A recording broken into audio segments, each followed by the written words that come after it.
Party ने उसको यथार्थ की धरती पर उतार करके उसके अनुसार कार्य करने, उसके अनुसार परिणाम देने और पश्चिम बंगाल ही नहीं देश में परिणाम देने का काम किया है। इसी के कारण से भाजपा की जय जयकार हो रही है, भारतीय जनता पार्टी विजय पथ पर आगे बढ़ रही है। इसी के कारण से यहाँ टीएमसी में बौखलाहट आपको देखने को मिल रही है। इसी के कारण से लोग टीएमसी को हटाने और भाजपा को लाने का मन बनाए, क्योंकि माँ, माटी और मानुष ये हमारी प्राथमिकता में है। सोनार बंगला बनाना हमारी सरकार की, हमारी पार्टी की प्राथमिकता संकल्प पत्र में है। और यहाँ इतनी संभावनाएं हैं, देश के शायद किसी दूसरे राज्य में उस प्रकार की संभावनाएं नहीं होंगी।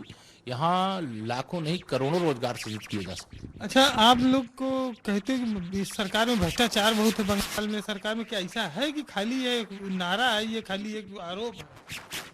सरकार में भ्रष्टाचार के सिवा और कुछ है ही नहीं। यहाँ पर अत्याचार के अतिरिक्त कुछ है ही नहीं। यहाँ अपराधियों और माफियाओं को बढ़ावा देने के अलावा कुछ है ही नहीं। यहाँ घुसपैठियों को सारी खजाने के माध्यम से जो सुविधा है समर्पित कर देने के सिवा और कुछ है ही नहीं।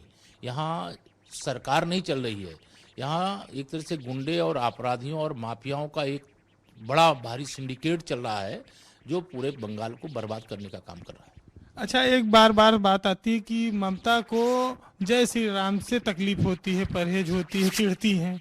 वो चिढ़ती है कि बीजेपी जानबूझ के उनको चिढ़ा रही है? नहीं, मैंने कहा था कि देखिए, ये ममता दीदी हैं, जब से इनको लगा कि इनका वोट बैंक इनका साथ छोड़ चुका है, तब से लगातार जो कभी भी माँ दुर्गा की पूजा होती है यहाँ पे नवरात्रि में, और पूजा के बाद प्रतिमा विसर्जन का कार्यक्रम होता है।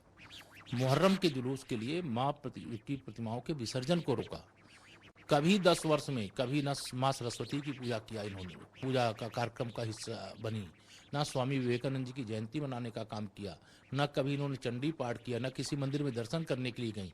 लेकिन आज मैं ये कह सकता हूँ कि भारतीय जनता पार्टी की जो विचारधारा है और पश्चिम बंगाल की जनता की जो जागरूकता है, उसके कारण से इनको वह करना पड़ रहा है जो दिल से नहीं कर रही हैं। नाटक ही सही, लेकिन इनको मंदिर जाना पड़ रहा है, चंडी पाठ करना पड़ रहा है, जय श्री राम के अतिरिक्त जय सिया राम बोलना पड़ रहा है, हरे राम हरे कृष्ण कृष्ण कृष्ण हरे हरे बोलना पड़ रहा है।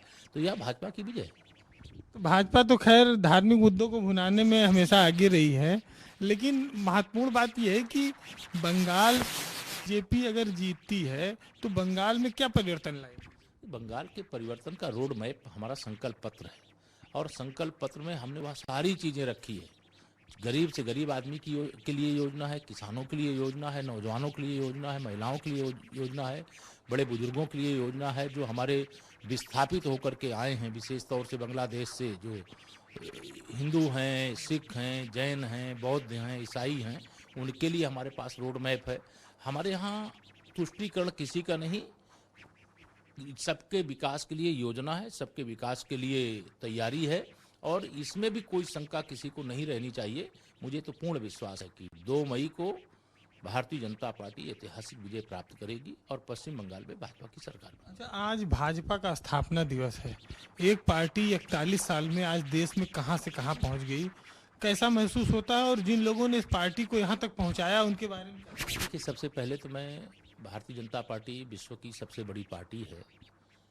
मैं भारतीय जनता पार्टी के एक एक कार्यकर्ता को, जो उत्तर प्रदेश में हों, देश में हों और देश के बाहर भी बड़ी संख्या में भाजपा के समर्थक हैं, उन सबको आज के दिन में शुभकामना देता हूँ।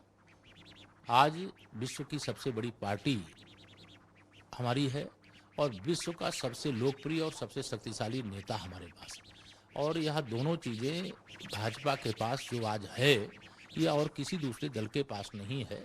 मैं यह कह सकता हूं कि भाजपा के लिए हमारे नेतृत्व ने, हमारे प्रधानमंत्री जी ने और जो हमारे भारतीय जनता पार्टी के संस्थापकों ने यही दिशा दी है कि भारतीय जनता पार्टी का स्थापना दिवस मनाओ या जो हमारे कार्यक्रम होते हैं उन कार्यक्रमों को संपन्न करो, लेकिन भाजपा केवल सत्ता प्राप्त करने के लिए नहीं बनी है, देशवासियों की, समाज की सेवा करने के लिए बनी है। और भारतीय जनता पार्टी में 3 बातें सदा कही जाती हैं कि देश के अगर दल का नुकसान होगा तो स्वीकार करिएगा, और दल के हित में अगर व्यक्ति का नुकसान होगा तो स्वीकार करिएगा। हमारी पार्टी के लिए देश पहले है, दल उसके बाद है, व्यक्ति उसके बाद है। बाकी पार्टियों में पहले व्यक्ति है, फिर दल है, फिर देश होता है। लेकिन भाजपा की संस्कृति अलग है, अन्य दलों की संस्कृति अलग है, इसीलिए जनता का आशीर्वाद प्राप्त हो रहा है, इसीलिए हमारी पार्टी तीव्र गति से आगे बढ़ रही है। अच्छा, यूपी में एक बहुत मुद्दा मुख्तार अंसारी को लेकर चर्चित है और उनको लाया जा रहा है, बांदा के जेल में रखा जाएगा। मुख्तार अंसारी पर ये सरकार इतना ज्यादा जोर क्यों दे रही है?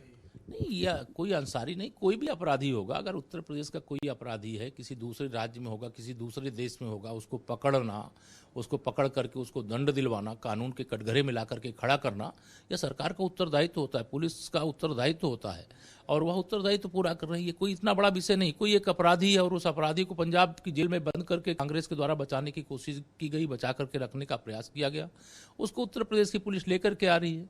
उस व्यक्ति के खिलाफ ऐसा नहीं कि वो कोई निर्दोष साधु संत है, वो एक बहुत खूंखार अपराधी जिससे आम आदमी डरता है। तो ऐसे अपराधी के खिलाफ कार्रवाई कानूनी जो होती है वह हो, जोरदार पैरवी हो, और जो अपराध किया है इस व्यक्ति ने उसके लिए उसको सजा दिलानी चाहिए। तो वो विधायक भी तो है, उसका इनकाउंटर की, गाड़ी पलटने की, ये सब बातें आती रहती हैं। ये तो आप सब मीडिया के मित्र कुछ भी चला सकते हो, लेकिन गाड़ी पलटने की या पलटवाने की ना सरकार की कोई योजना है, ना सरकार इस प्रकार का कोई काम करती है। लेकिन गाड़ी चलती हुई किसी की दुर्घटना हो जाए तो उस दुर्घटना को कह दें कि हाँ ये सरकार ने करा दिया, तो मुझे लगता है ये उचित नहीं है।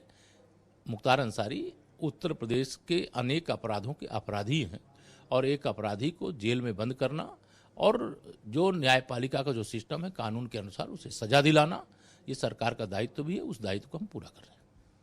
तो यूपी के उप मुख्यमंत्री बड़ी सरलता से सब सवालों का जवाब देते हैं, चाहे वो उनकी अपनी सरकार के लिए हो, चाहे पार्टी के लिए। फिलहाल वो बंगाल में पूरी ताकत और मेहनत से लगे हैं और आज उनका रोड शो भी है, हम उनसे आगे भी बातचीत जारी रखेंगे। फिलहाल कैमरामैन नफीस के साथ वीरेंद्र सिंह, भारत समाचार, कोलकाता।